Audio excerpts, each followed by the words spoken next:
नमस्ते दोस्तों। मेरे बहुत सारे कस्टमर और मेरे मित्र मुझसे मिलते हैं, कहते हैं कि सर हमारे पास कंप्यूटर है, लैपटॉप है, बहुत स्लो चलता है, उसका कोई तरीका है कि हम स्पीड बढ़ा सके। अगर आपके साथ में दिक्कत ये है, आपका लैपटॉप कंप्यूटर स्लो चलता है, तो इस वीडियो को पूरे लास्ट तक देखिए। कहीं ना कहीं आपको कुछ ना कुछ फायदा देके जाऊंगा और आपको सिखा जाऊंगा कि कैसे कंप्यूटर की स्पीड को आप थोड़ा बहुत तेज कर सकते हैं। ऐसी वीडियो देखने में आप इंटरेस्टेड है तो हमारे चैनल को सब्सक्राइब कर लीजिए, बेल आइकन पे क्लिक कर दीजिए। मैं आ चुका हूँ इंस्टाग्राम को, मेरी आईडी है जोगिंदर ज्ञान, फॉलो करिए। कोई कंप्यूटर रिलेटेड सवाल आपके मन में है मुझसे पूछिए, मैं प्रयास करता हूँ आपके सवालों का जवाब दे सकूँ। और वीडियो को स्किप करके मत देखिए, स्किप देखेंगे तो आपके पल्ले नहीं पड़ेगा। तो समझना चाहते हैं तो नमस्ते देखिए। देखिए दोस्तों, मेरे पास कंप्यूटर, इसके अंदर विंडोज 7 लोडेड है। जब लोगों से मिलता हूँ, उनसे पूछता हूँ, फीडबैक लेता हूँ क्या दिक्कत है, तो कहते हैं कि सर जब पहले विंडोज 98 आता था कितना अच्छा था, सब कुछ काम इजी तरीके से चल जाता था। फिर विंडोज XP आया, हम उससे संतुष्ट थे। फिर विंडोज 7, फिर आज के डेट में विंडोज 8 के बाद फिर विंडोज 10 आ चुका है। लेकिन जब विंडोज 10 को हम इस्तेमाल करते हैं, हमारा कंप्यूटर बहुत स्लो चलता है। तो दोस्तों बता दो, देखिए विंडोज़ के बारे में आप जान चुके हैं, मतलब ऑपरेटिंग सिस्टम के बारे में आप जान चुके हैं। मतलब ऑपरेटिंग सिस्टम क्या होता है, कंप्यूटर से हम बात करते हैं, इंसान उसको बोलते हैं, बीच में जो कम्युनिकेशन चीज़ होती है उसको बोलते हैं ऑपरेटिंग सिस्टम, वही विंडोज़ है ये। ठीक है, तो सॉफ्टवेयर ये हो गया। अब बात आती है हार्डवेयर की। जैसे सॉफ्टवेयर डेवलपमेंट होता चला गया है दुनिया के अंदर, उसी तरीके से हार्डवेयर में भी डेवलपमेंट होता चला गया। आप सब सुने होंगे पेंटियम 1 के बारे में, आप सुने होंगे सेलॉन के बारे में, पेंटियम 2 के बारे में, पेंटियम 3, पेंटियम 4, फिर ड्यूल कोर आया, फिर core i3, core i5, core i7। आज का जमाना चल रहा है core i3, core i5, core i7 का 1 जनरेशन से लेके आज के डेट में 11 जनरेशन तक मार्केट के अंदर अवेलेबल हो चुके हैं। तो ये सब समझना बहुत जरूरी है। अगर आप एक लैपटॉप, एक कंप्यूटर खरीदने जा रहे हैं या आपके पुराने लैपटॉप, कंप्यूटर पड़े हुए हैं, तो आप इसके बारे में जानिए अच्छी तरीके से। ठीक है दोस्तों, जब विंडोज 98 और विंडोज XP का जमाना था तो लोग 128 MB रैम के अंदर काम चला लेते थे। 20 GB हार्ड डिस्क आती थी, आपको याद अगर होगा तो 40 GB हार्ड डिस्क आती थी। लेकिन अब जमाना बदल चुका, अब तो लोग 16 GB 32 GB तक कंप्यूटर के अंदर रैम लेते हैं। हार्ड डिस्क जो है 2 TB 4 TB तक हार्ड डिस्क कंप्यूटर में लगवाते रहते हैं। ये सारी चीज़ें हो चुकी है। अगर आप कंप्यूटर और लैपटॉप ले जाएंगे तो लेटेस्ट चीज़ ले लेंगे तो आपका कंप्यूटर स्लो चलेगा ही। अगर आपका कंप्यूटर पुराना है, लैपटॉप पुराना है, उसको अपग्रेड नहीं करवाएंगे तब भी कंप्यूटर स्लो चलेगा ही चलेगा। तो चलिए बताते हैं आपको क्या करके आप जो इसको कर सकते हैं और कैसे आप इसको ले सकते हैं। देखिए दोस्तों, हमारे पास CPU है, इसको मैं ऑन करता हूँ, पहले दिखाता हूँ कितना स्लो चल रहा है। हमारा मेन पावर ऑन है यहाँ से, और इसको मैं यहाँ से प्रेस करता हूँ ऑन, और देखिए ये ऑन हो रहा है। मोटर ऑलरेडी ऑन है कि पावर से मिला हुआ। अब देखिए CPU ऑन कर दिया, उसमें सिग्नल आता है। हम वेट कर लेते हैं और देखते हैं। मदरबोर्ड का नाम लिख के आ गया यहाँ पे, जो मदरबोर्ड का नाम होगा ये प्रोसेस हो रहा है। ये कितना समय लगता है लोड करने के लिए। लोगों का कंप्लेन यही होता है कि जब कंप्यूटर ऑन करते हैं बहुत स्लो ऑन होता है, धीरे करते करते बूटिंग करता है। और मोबाइल को जब ऑन करते हैं तुरंत हमने ऑन किया और तुरंत मोबाइल ऑन हो जाता है। तो क्या ऐसा कोई सिस्टम नहीं कंप्यूटर का बटन दबाए तुरंत ऑन हो जाए? तो चलिए समझते हैं। देखिए अभी ये लिखा रहा है स्टार्टिंग विंडोज के अंदर विंडोज 7 लोडेड है, और अभी ये सर्च कर रहा है क्या चीज़ है। बूटिंग प्रोसेस के अंदर समय लगता है, ये सब जानते हैं कि कंप्यूटर जब बूट करता है उसमें समय लगता ही लगता है। विंडो 10 के अंदर थोड़ा और ज़्यादा लगता है। अगर विंडो 10 के अंदर उसका रिक्वायरमेंट पूरा नहीं होगा जो चाहिए हार्डवेयर, तो आपको जो है स्पीड अच्छी नहीं मिलेगी और हमेशा आप परेशान ही रहेंगे। ठीक है, अभी वेलकम लिख रहा घूम रहा है ये। ठीक है, तो ये तो खैर जल्दी खुल गया, लेकिन बहुत सारे लोगों का कंप्यूटर जो होता है बहुत स्लो खुलता है, बहुत टाइम लगता है, क्योंकि इस कंप्यूटर के अंदर मैंने 4 GB रैम लगा रखा है।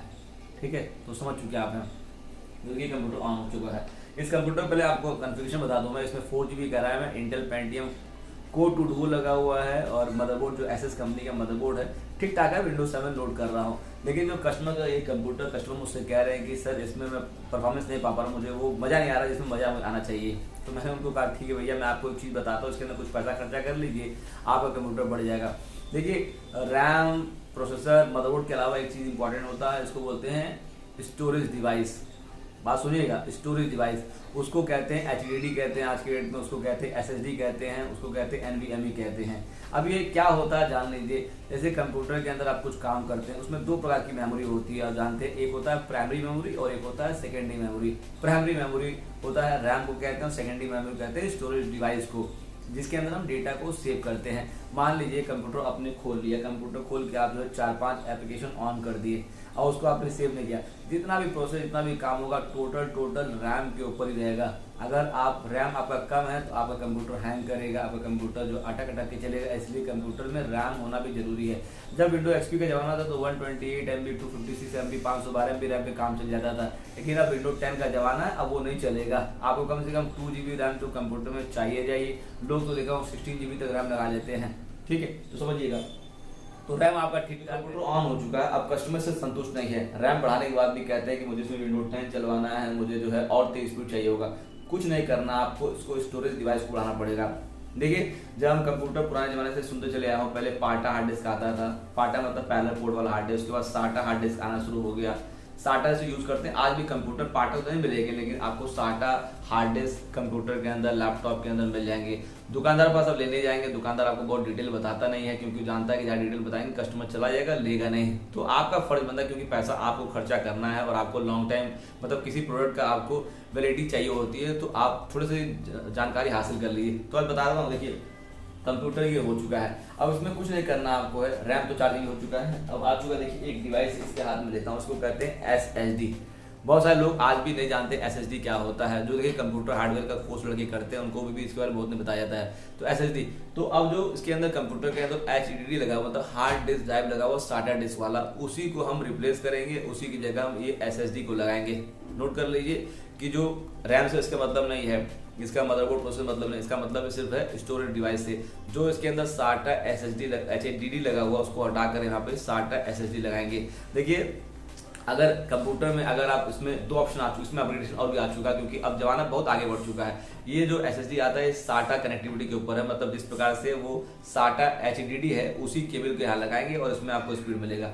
दोनों में अंतर बता दो क्या होता है। देखिए जो कि HDD आप लेते हैं उसकी रीड और राइट स्पीड होता है, मतलब डेटा ट्रांसफर जो स्पीड होता है 50 MB रीड होगा और 60 MB मोटा मोटी राइट का होगा, ठीक है। HDD की बात कर रहा हूँ। अब जब बात करता हूँ SSD की, तो इसके अंदर जो है ये 500 MB रीड होगा और 600 MB राइट की स्पीड, मतलब 10 गुना ज़्यादा इसके अंदर है। मतलब आप काम कर रहे हैं, मतलब जो कंप्यूटर में आप जैसे बूटिंग करने स्टार्ट कर दिया है, तो कंप्यूटर जब बूट करेंगे तो ये कंप्यूटर बहुत जल्दी बूट हो जाएगा, आपका जो है प्रोसेसिंग बहुत तेज हो जाएगा, डेटा ट्रांसफर करना आपको होगा, बहुत तेज काम हो सकता है, ठीक है।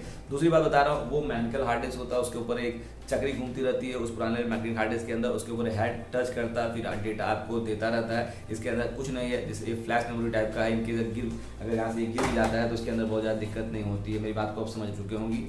ये साटा SSD के अंदर आपको जब कंप्यूटर के अंदर लगाना हो तो इसमें देखिए 2 तरीके की SSD आती है, और एक आएगा साटा SSD और एक आएगा M.2 SSD। तो मैं कहूँगा कंप्यूटर के अंदर आप लगा रहे हैं तो साटा SSD लगाइए, M.2 SSD लगाएंगे, क्योंकि स्पीड दोनों की साटा SSD और M.2 का जो स्पीड होता है दोनों का सेम होता है। अगर आपको लैपटॉप के अंदर लगाना है तो दुकानदार से पूछ लीजिए क्या इस लैपटॉप के अंदर M.2 स्लॉट दिया हुआ है। M.2 स्लॉट दिया हुआ तो आप वहाँ पर जो है M.2 स्लॉट वाला SSD लगा दीजिए, क्योंकि उसमें वो चिप टाइप का छोटा होता है और वहाँ पे इजी तरीके से वो बैठ जाएगा। कंप्यूटर में लगाना हो तो हमेशा मैं रिकमेंड करता हूँ कि कंप्यूटर के अंदर जो है आप साटा SSD लगाइए, ठीक है। तो देखिए हमारे पास ये WD कंपनी का SSD है, साइज इसका जो है 2.5 mm का है ये, मतलब सॉलिड स्टेट टाइप बोलते हैं SSD का फॉर्म होता है, और देख सकते हैं इसको, और साइज का ये पड़ा हुआ। इसको मैं ओपन करता हूँ और इसको जो है हम हार्ड डिस्क लगाएंगे। अब विंडोज जो लोड करना रहेगा, मान लो मान लीजिए कि आपके कंप्यूटर में आप चाहते हैं कि ये 240 GB का है, थोड़ा उस हार्ड डिस्क के मुकाबले ये महंगा आता है। ये 240 GB लगभग जो है 3000 रुपये का मिलता है, अलग अलग डिस्ट्रिक्ट में अलग रेट मिलता है। हमारे उत्तर प्रदेश गोरखपुर में मतलब 3000 रुपीज़ का मिलता है। तो जब भी आप कंप्यूटर खरीदे तो ये एक ले लीजिए, इसके अंदर 120 GB भी आता है और 240 भी आता है, उससे ऊपर भी आएंगे। तो अगर ऊपर लेंगे तो फिर महंगा पड़ जाएगा, तो मैं कहूँगा कि आप जो है 240 या 120 ले। इसके अंदर जो विंडोज ऑपरेटिंग सिस्टम आपको लोड करना है उसको इसके अंदर लोड कर लीजिए, ठीक है। विंडोज यहाँ लोड कर लीजिए, बूट कंप्यूटर यहाँ कराइए। डेटा सेविंग करने के लिए उसको सेकेंडरी रूप में हार्ड डिस्क बना लीजिए, जो आपका वो मतलब HDD है उसको आप सेकेंडरी बना लीजिए, तो ठीक है। उसको कैसे लगाते हैं, देखिए सिंपल तरीके से खोलना है इसको है, ये मैंने खोला हुआ है और यहाँ से इसको निकाल के मैं दिखाता हूँ आपको, ये ठीक है दोस्तों।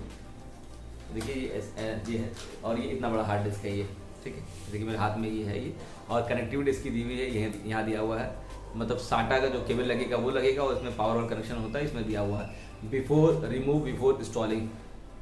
तो देख सकते हैं WD ग्रीन है, आप इसको ले सकते हैं और अपने कंप्यूटर में लगाइए बेहिचक। मैं चाहता हूं कि आपकी कंप्यूटर स्पीड बढ़ जाएगी। आपको रैम बढ़ा, क्योंकि देखिए रैम तो बढ़ा लेंगे, रैम बढ़ाएंगे अगर मान लीजिए कि आप 4-5 एप्लीकेशन एक साथ काम कर रहे हैं, रैम भी कम रहेगा तो 4-5, क्योंकि कंप्यूटर क्या करता है, जो CPU होता है ना वो रैम के पास जाता है कि भैया मेरे पास 5 ऑपरेशन करने के लिए काम आया हुआ है, तो पूरा काम रैम पे भी होता है। अगर रैम आपका कम रहेगा तो कंप्यूटर आपका बैठ जाएगा, तो इसलिए रैम भी इंपॉर्टेंट आपका है, और सेम आपका जो है ये है। अगर आप Core i3, Core i5, Core i7 computer लेते हैं और पुराने ढरे वाला आप जो है HDD लेते हैं तो आपको परफॉर्मेंस नहीं मिलने वाला है। तो मुझे लगता है कि कहीं ना कहीं इस वीडियो से आपको कुछ ना कुछ इन्फॉर्मेशन मिला होगा। और अगर आप भी कंप्यूटर या लैपटॉप चलाते हैं तो दुकानदार से कहिए भैया हमको HDD वाला कंप्यूटर नहीं, हमको DD वाला चाहिए, SSD वाला चाहिए कंप्यूटर, लैपटॉप चाहिए। अगर आपके पास पुराना कंप्यूटर लैपटॉप पड़ा हुआ है तो उसके अंदर आप अपग्रेड कराइए SSD, और आपके विंडो 10 चलाइए, विंडो 7 चलाइए, जो चलाना आपको है मजेदार तरीके से उसको जो है इंस्टॉल कर चला सकते हो। देखिए वीडियो बनाकर मैं चाहता हूँ आप लोग को जो भी बेसिक से बेसिक इन्फॉर्मेशन हो सके, जो बेसिक नॉलेज जो आपको दूँ और आप थोड़ा उससे एक्सपर्ट बन जाए और अपने कंप्यूटर की स्पीड को जो आप बढ़ा सकते हो। दोस्तों वीडियो पसंद अगर आए तो प्लीज़ लाइक कर दीजिए, कमेंट बॉक्स में कमेंट करिए, बता क्या अच्छा वीडियो बना सकते हो, वीडियो को शेयर कर दीजिए, क्योंकि बहुत सारे लोग दुनिया के अंदर उनको आइडिया ही नहीं है, जब कंप्यूटर लैपटॉप खरीदने जाते हैं वो कुछ भी खरीदने, क्योंकि दुकानदारों को जो बेचता है वो सोचते हैं सच्चा चाहिए। तो मैं तो कहूँगा कि जब भी आप कंप्यूटर लैपटॉप खरीदने जाए किसी एक्सपर्ट आदमी से बात करिए, जैसे मैं हो चुका हूँ, मैं इंस्टाग्राम पे बोल रहा हूँ, आपको आईडी है, वरना आपने आज के दिन पता कर लीजिए एक्सपर्ट आदमी, उनसे पूछ लीजिए। 200-400 महंगा पड़ेगा लेकिन आपके लिए फायदेमंद रहेगा हमेशा के लिए। तो ठीक है, अगले बार कंप्यूटर लैपटॉप ले जाएंगे, थोड़ा रिसर्च करेंगे और ऐसी वीडियोस को देख करके आप जो कंप्यूटर खरीदेंगे। दोस्तों जय हिंद, जय भारत। फिर मिलेंगे इस एपिसोड में कि टॉपिक साथ में, तब तक आप लोग को